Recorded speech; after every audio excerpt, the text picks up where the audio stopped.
It's a what? What is it? Open it! What the heck? Ma'am, hopya lang yan. What is it?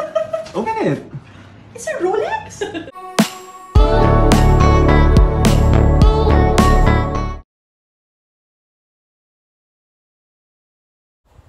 Marjorie Barreto nagulat sa iniregalo ng kanyang anak na si Danny Barreto. Siya nga ang panganay na anak at dahil marapit na rin ang birthday ni Marjorie, ibinigay na ng Mother's Day ang kanyang regalo at talagang hindi makapaniwala sa regalo ng anak ang mamahaling relo na ito.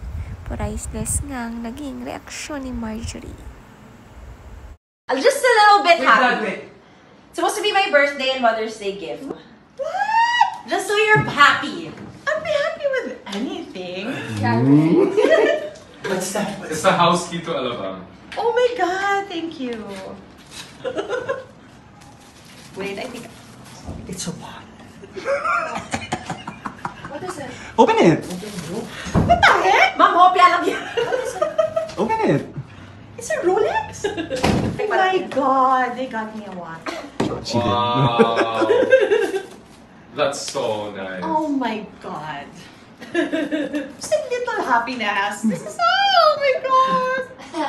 Oh, thank Oh you. wow! Thanks, oh my god. That's even the roses. Oh, these are happy. Not anymore angry. Wow, it's so nice. Very humble nga ang family nila. Ganito nila kamahal si Marjorie. Sabi nga ni Marjorie, kahit ano ang bigay ng anak ay magiging masaya siya. Very generous nga ng mga anak niya sa kanya na palaki ng maayos.